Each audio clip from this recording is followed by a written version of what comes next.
Hello, my name is James Kinter. I'm a local business owner. I'm also a part of the tribe here in Northern California called the Yocha Dehe Wintun Nation.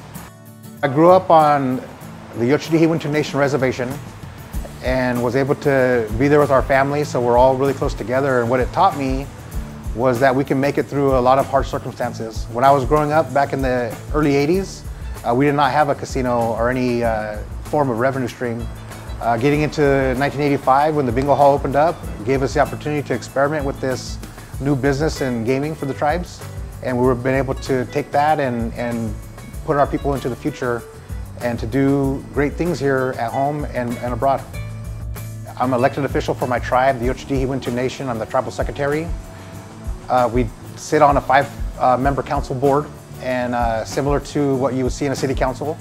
And I've been there since 2009. I was elected as a member at large. In 2012, I was elected to tribal secretary. And since then, I've been able to help be a tribal leader, be able to be a driving force on a lot of the endeavors that we've done. There's a very nice business called Seca Hills Olive Mill. We produce olive oil, we produce wine, and we also have a skincare product line coming out made from our olive oil. And that was something that I spearheaded along with our manager and land management director, Jim Edders, and the tribal council and our property farm and ranch committee. The role of a modern tribal leader is to take care of his or her people and to make sure that we're looking at our youth and making sure that we're giving them the best opportunities to be able to access education, healthcare, and anything that they want to do in their lives that is positive for the community.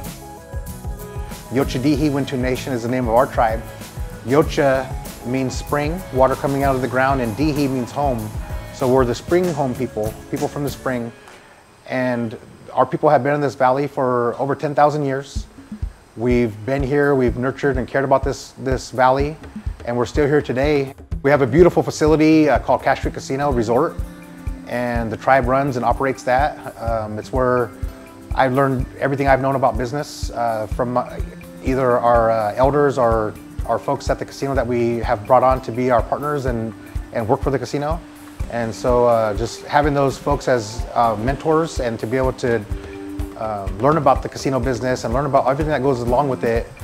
So our tribe does a lot of philanthropy, and we started back in 2000 with the community fund, the Yocha Dehe Community Fund.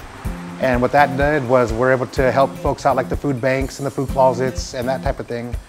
Back in 2019, we signed a new compact with the state, which allowed us to have what's called compact credit. So we're taking $24 million a year, and we're able to apply that directly to our community, which you can see here in Esparto. We have a new clinic being built. We have a swimming pool being built. It's just another thing that the tribe has done to partner with the community here in the Cape Valley. The tribe has donated millions of dollars to local efforts and local organizations that help people that are trying to help themselves, that help people who are in need, and we're very proud of that. Yocha Dehe Wintun Nation started our fire department back in 2004, the Yocha Dehe Fire Department. We became accredited back in 2009. We're the only accredited fire department in the country, tribally owned.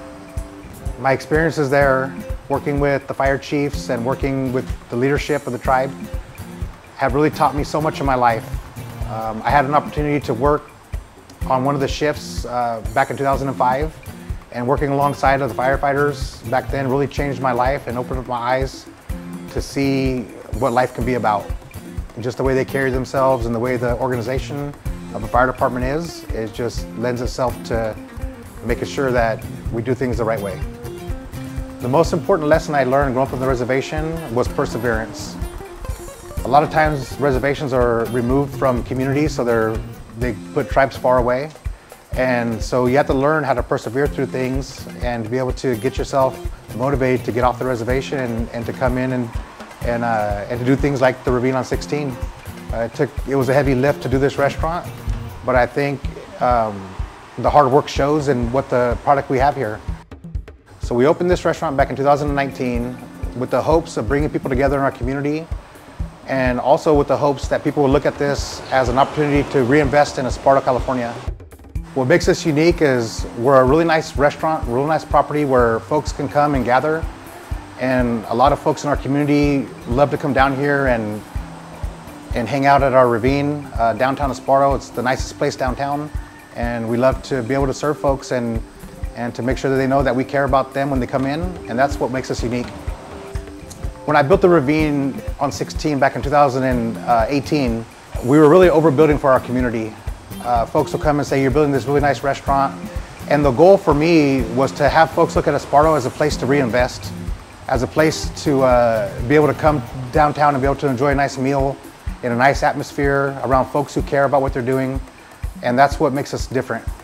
I think some of my best mentors over the years, one of them is my mother, Paula Lorenzo Tackett, who owns the Road Trip Bar and Grill. She was also the chairperson of our tribe for 20 plus years for Cash Creek Casino in the Yocha Dehe Wintun Nation. And she really taught me about business, about how to carry myself in public, and how to care about the community. Another mentor of mine is Marshall McKay, my uncle who passed away back in 2020. Really taught me a lot about tribal politics, about politics in general, and really gave me a step ahead when it came to dealing with people that are in business or in politics at the state capitol. The most valuable lesson I learned starting the restaurant is to make sure that you have all your homework done on what you're doing. You want to make sure that when you start a project such as the Ravine on 16, that you're able to get to the end game and be able to actually open up, because there's so many things that go into a restaurant business. It's one of the most complex businesses you can get into. You have a lot of different, every day is different with customers and every day is different with staff. And so what it taught me was to make sure that I'm looking at everything and not leaving nothing to chance. The one experience I had that taught me the most in life is having my children. I have 4 children, James, Jade, Robert, and Isabella. And each one of them, also they came with their own unique challenges.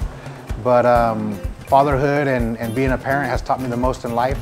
For the future plans for the Ravine, we're going to continue to look at opportunities for us to continue to reinvest in our property here. And we want to have a little more live music. We want to have a little more interaction with the customers for different type of events that we're going to be having. And so we look forward to serving our community here and into the future. So for me personally, how I give back to others is just making sure that I'm a service to the next person. I believe that being of service to people, whether you're working in the restaurant business and serving them food, or if you're out and you're just being of service to somebody, I think that's what really makes us unique and makes, that's what we're here for in life, is to be of service to the next human being.